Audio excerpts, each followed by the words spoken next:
Perpu nomor 1 itu adalah ruang yang diberikan oleh sistem ketatanegaraan kita untuk melakukan sebuah langkah upaya emergensi dalam rangka menangani COVID-19 ini.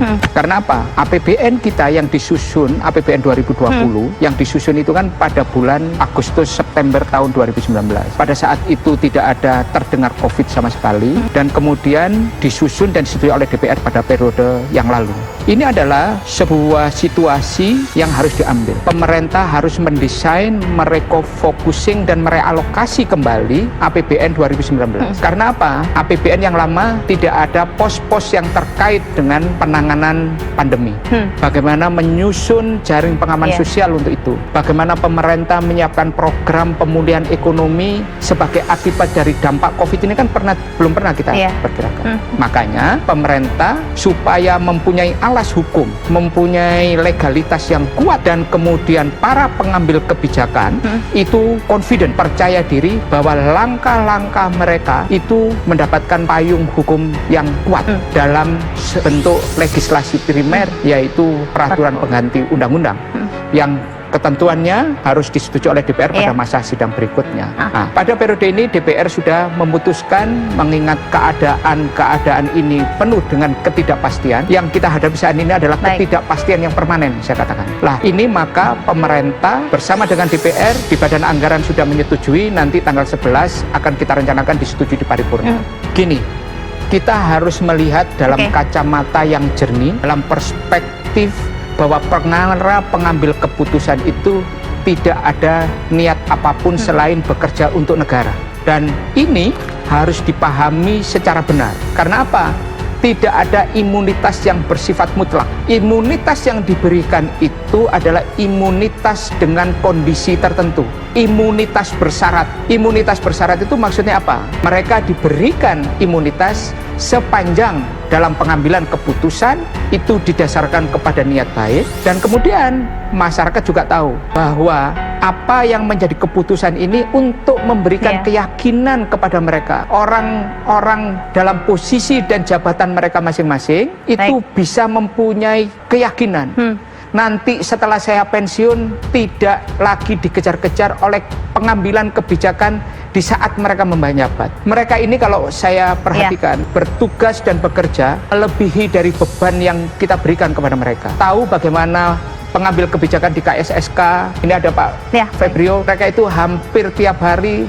Di bulan puasa seperti ini kita di DPR juga rapat hampir tiap hari. Ini supaya Najwa juga tahu, seakan-akan DPR ini nggak mikirin rakyat. Nah itu saya ingin menyampaikan bahwa mereka itu bekerja melebihi dari tugas yang telah diberikan. Dan ini perlu kita berikan sebuah proteksi imunitas seperti itu. Kita mengingatkan kepada pemerintah bahwa pelampung yang disiapkan oleh pemerintah itu harus kepada siapa yang paling awal menderita karena COVID ini.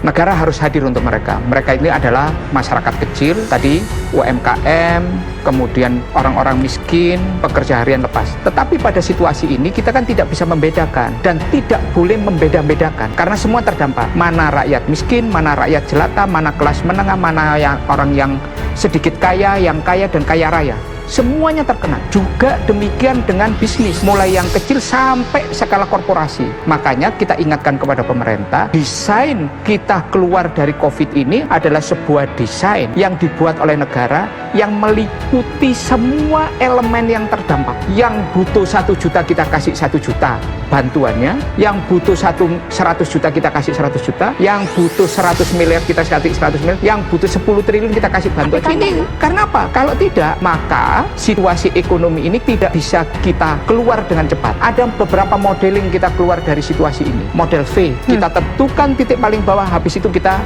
rebound. Atau model U, kita ketemu bottomnya, terus kita masih jalan-jalan di bottom nih. Dan itu adalah cost tersendiri, baru kita bangkit. Atau kemudian, karena kita tidak pernah mengambil keputusan yang disampaikan oleh Pak Raden, kita kemudian punya kurva W. Begitu pemerintah mengambil keputusan, ketemu bottomnya, kita naik. Tapi tidak ada keputusan lagi, kita turun lagi. Kemudian naik lagi. Apakah yang seperti ini? Atau kemudian kita ketemu ketemu kurva L.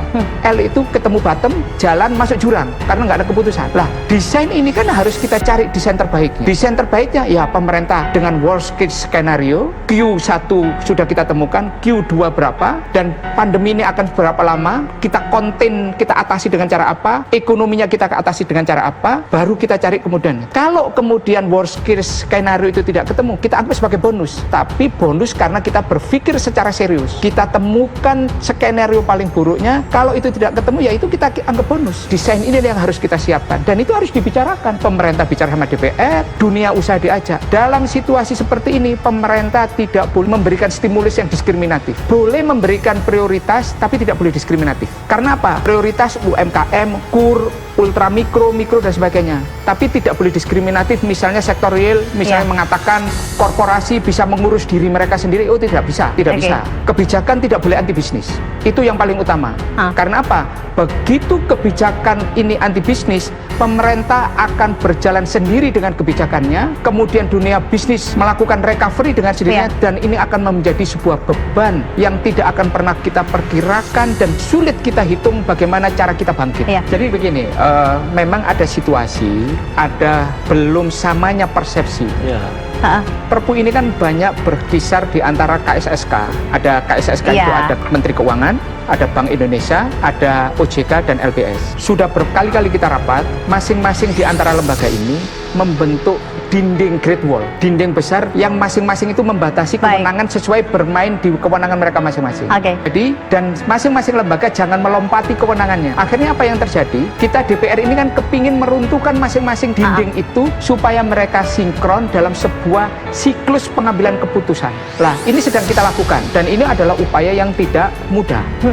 Tadi sore kita mengambil keputusan yang luar biasa kalau menurut saya. Kita meminta apabila melakukan upaya pengambilan kebijakan dan regulasi yang akan diambil, konsultasi dengan DPR, dan kita ingin tahu desainnya pemerintah apa. Termasuk tadi kita ingin diterbitkan surat berharga negara khusus dengan tingkat bunga yang khusus yang dibicarakan secara khusus antara Menteri Keuangan dengan Gubernur Bank Indonesia.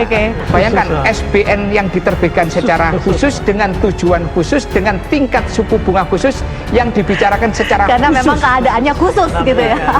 Nah, itu artinya apa? Kita ingin ego antar kelembagaan itu diturunkan dan kita hanya satu tujuannya, menyelamatkan negara ini.